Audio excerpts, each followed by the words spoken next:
What is going on, you guys? Brandon here, aka Brawaldis, bringing you guys a super late upload.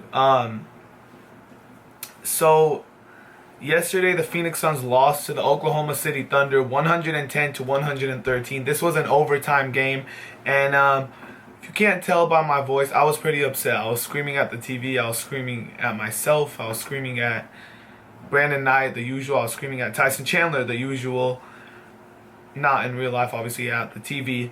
But I came today to bring you guys a video of what I took away from this game. Because what a lot of people like to think is that even though a game is lost, or even though a game, whether you win a game or lose a game, there's always takeaways. There's always positives and there's always negatives. And in this particular Suns game, it was... Yes, it was a loss, but there was a lot of positive things you could take away, as well as some negatives. So, I just want to start off by saying that I'll get into that later. Russell Westbrook is a fucking monster, first of all. But I'm going to get into this. So, yes, the Phoenix Suns lost, and if you're one of those, just look at the standings, you're right. A loss is a loss. The Phoenix Suns are 0-2. They lost that game. And if you're one of those people, just look at the standings, yes, you would be upset. It's a loss. But let's look at this. My first takeaway. The Phoenix Suns went into Oklahoma City, okay, on the road. Their first road game of the year. Road games are already tough. They went against a better team. It's not a secret. Oklahoma City Thunder are better than the Phoenix Suns. Okay? They faced off in Oklahoma City. It was Oklahoma City's home opener, so they were even more fired up. Their first game at home after losing KD, Kevin Durant. Westbrook was out to prove, and he did prove that he was a monster. And what do the Phoenix Suns do? AKA one of the youngest teams in the league. They go in there, they score 40 points in the first quarter. They led the whole entire game up until late in the fourth quarter. And then they came back after they went down. They went down in the fourth. They trailed by 4 with 2 minutes left. They came back and forced it to overtime. They had a lead in overtime. And then, you know how I just said the Phoenix Suns, one of the youngest teams in the league. That's when this comes into play. They blew the lead with 2 minutes left. That's where being young comes in. But like I said, there's positives. The Phoenix Suns went on the road against a better team. The Phoenix Suns being one of the youngest teams in the league and almost squeezed out a victory. It's encouraging. It's a sign of encouragement. Then, my second positive takeaway, TJ Warren. Us Suns fans love him. We love TJ.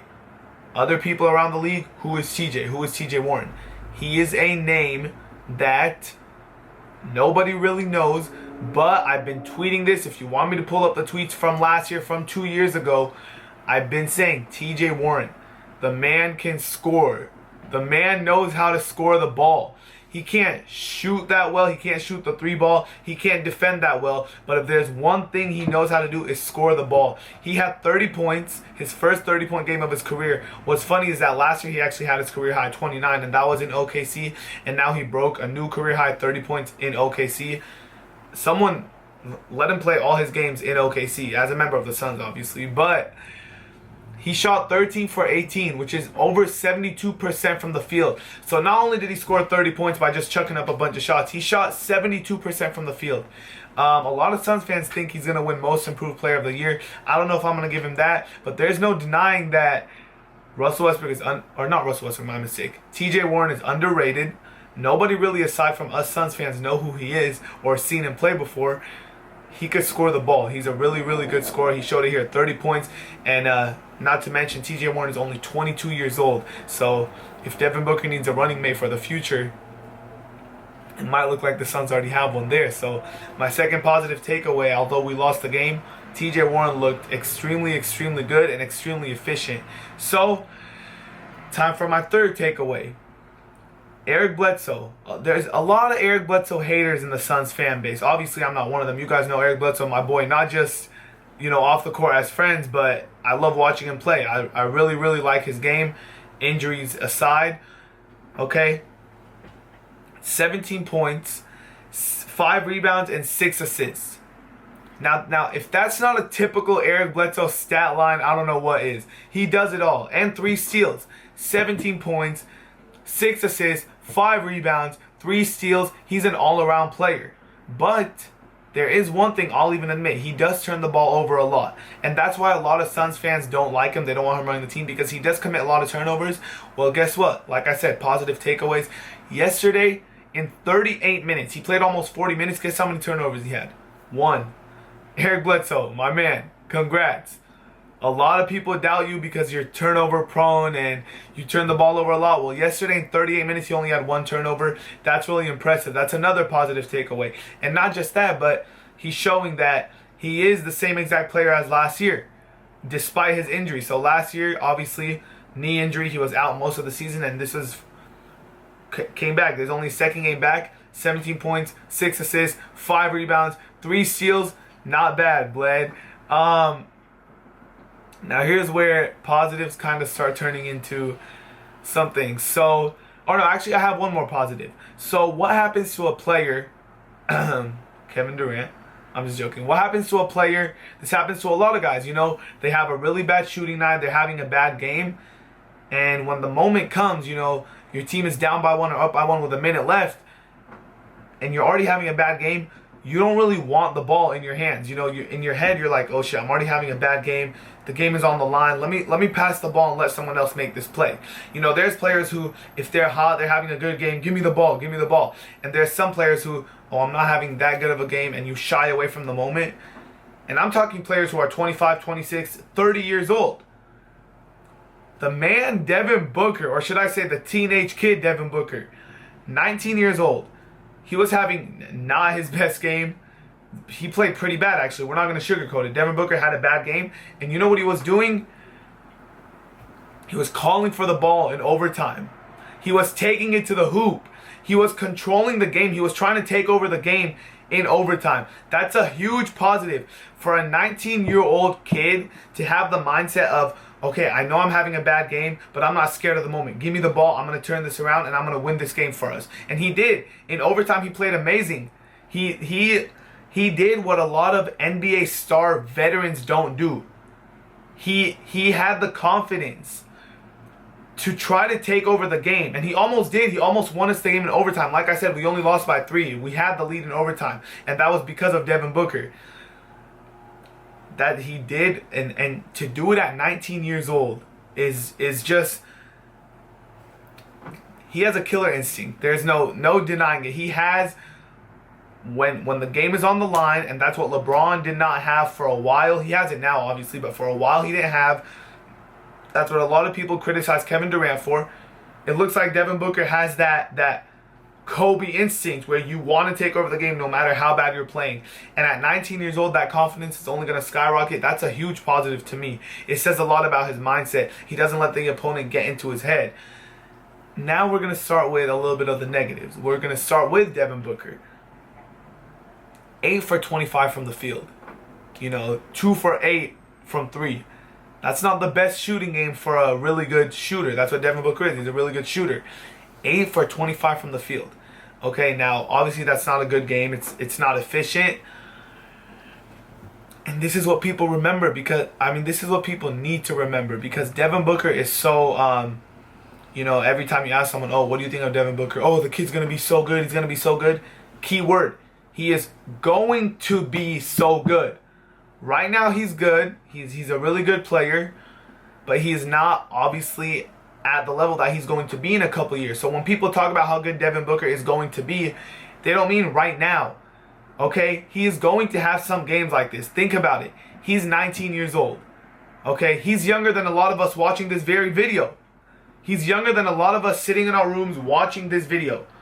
He's going to have games like this. Okay? He's not perfect. Just like Kobe dropped some shit games. Just like LeBron dropped some shit games. Just like Steph Curry has some shit games. People forget because Devin Booker gets so much hype from everyone around the league. He is human. He has like human skin and his fingers are human and his jump shot is human. He's going to have games like this. I saw Suns fans killing Booker in the comment section last night.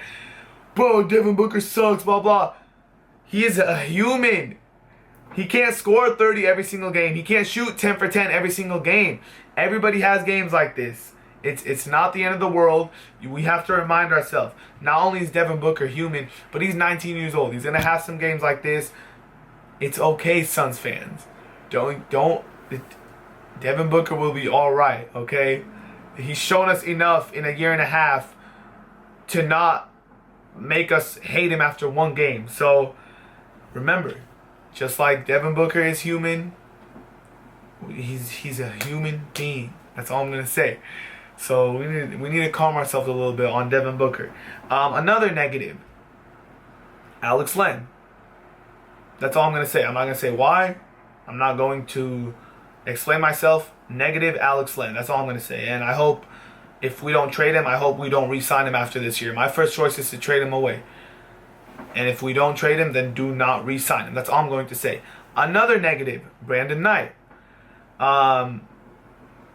He scored the ball off the bench, but he had crucial turnovers in the fourth quarter.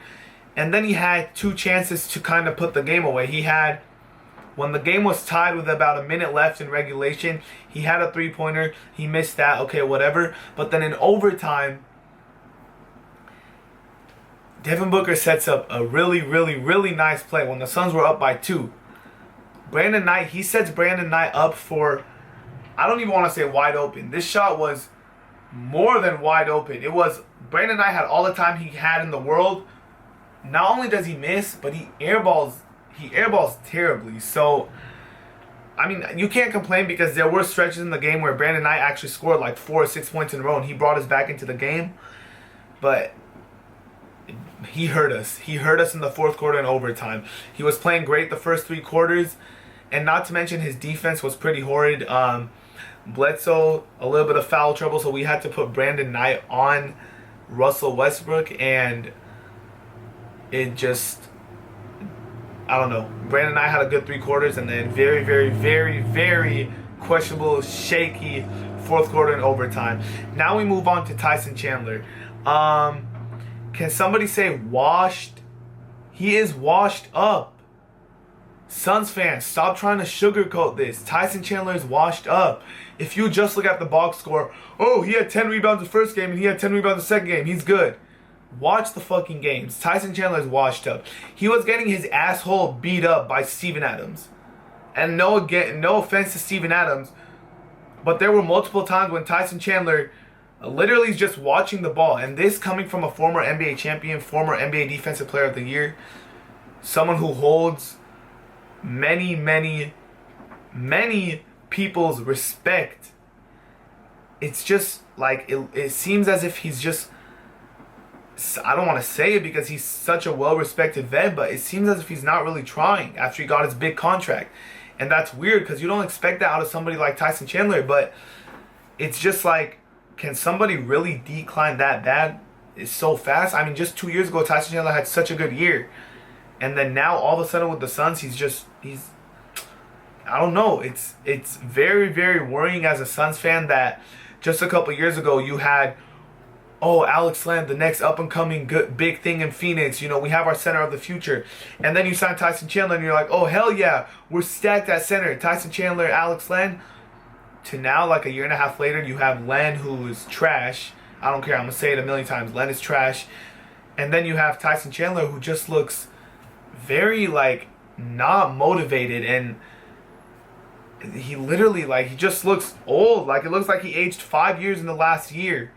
I'm not talking about his face. He's a very handsome guy. I'm talking about his game. His game looks really, really old. So, those are my positives and negatives from Phoenix Suns. Obviously, we didn't see Bender enough to make an assumption on him this game. We didn't see Tyler Ulis enough. Now let's go to the Oklahoma City Thunder. I have just one positive and one negative. The one positive is, what do you think? 51 points, 13 rebounds, and 10 assists. Are you fucking kidding me? I mean, 51-point triple-double. Yeah, he took 44 shots. 17 out of 44, which is an extremely inefficient game, a terrible game. But hey, Kobe took 50 shots his last game, and nobody complained about that. Yeah, he took 44 shots, but it doesn't matter. The man scored 51 points. You got to respect that. And he won the game, so you got to respect that as well. Just like Kobe, he beat the Jazz his last game. He took 50 shots. Who cares? He won. Russell Westbrook, you took 44 shots. Okay, you won. That was a monster game for Westbrook. The Phoenix Suns couldn't stop him. He got Bledsoe in foul trouble. He ran through Brandon Knight. He hit the game-winning layup. You got to pay it off to Russell Westbrook. And that is an absolute positive for the Oklahoma City Thunder. Now here's the negative. Russell Westbrook. And you guys might be confused, but Russell Westbrook he's going to get beat up. He's going to get gassed. He needs help. So I guess the negative isn't Russell Westbrook. It's kind of the team. It's look at this. This has to be worrisome for the Oklahoma City Thunder. Your first game was against Philadelphia. They should have blew them out, right? I know you lost Kevin Durant, but you brought in Oladipo, Sabonis. You still have Enes Kanter. Oklahoma versus Philly. You should easily beat them, right? Wrong. Philly barely closed out, or Oklahoma City barely closed out Philadelphia in the last couple minutes of the fourth, and they got 32, 9, and 10 from Russell Westbrook. So they got a 32-point game and a near triple-double, and they barely beat Philly. This was the worst team in the league last year. And then you have Phoenix the next day. Don't get me wrong, I'm a Suns fan. I love the Suns, but they're not the best team in the league. They're not the most impressive team in the league. And Oklahoma City was playing at home. And it took overtime and 51 points from Russell Westbrook to beat the Suns barely. You gotta worry as an Oklahoma City Thunder fan. Look at this. Westbrook had 51. The next leading scorer was Oladipo. He had 21. That's not bad. 21 for Oladipo, solid. And then look at the rest of the roster. Sabonis had 8 points. Steven Adams had 9. Robertson had 9. Ilyasova had 5. Singler had 4. Kanter had 4. And Christensen had 2. Nobody else even scored 10 points after Westbrook and Oladipo. That is terrible depth on the team. And that has to be worrisome for Oklahoma City, because you barely beat Philly and you barely beat the Suns. Those were two of the worst teams in the league last year. Not to mention this Phoenix one was at home in Oklahoma City. And it took 51 points just to beat them. It's just a little worrisome, because you figure, okay, what if the season keeps going on and Westbrook has to keep playing this hard? He might wear down. Or, I don't want to say it because I don't want to jinx it, but Westbrook is a little injury prone. He's had a lot of big injuries in his career. You figure if Westbrook gets hit with one injury, this team is done. So I feel like that's a negative for Oklahoma City. You got to be worried that despite Westbrook playing this good, and you're barely getting past the Phoenix or the Philadelphia 76ers of the league, I don't know. That's all I want to say. Nonetheless, they're 2-0. They're still undefeated. But you got to be a little worried as an Oklahoma City Thunder fan. Anyways, I hope you guys enjoyed this video. Those are my takeaways from the Suns vs. Thunder game. Thank you so much for watching. And Suns fans, yes, we took a loss. We lost that game. I don't know how much moral victories mean to you guys, but give it up. I know, I'm just as upset as the next guy that we lost, but you got to give it up. We went into Oklahoma City, who was a better team, in their home opener with a lot to prove. They put out 51-point performance from Russell Westbrook, and we still almost won, despite not even having a good game from Devin Booker. It's encouraging. It's a sign of encouragement. I wish we win. I wish we won that game. I wish we win every game, but we didn't. But there were a lot of positive takeaways from this game. We could have easily got blown out, but we held our heads high and we almost won this game. So thank you guys so much for watching, and I hope you're enjoying this Saturday night. It's really late, but I wanted to get a video out for you guys.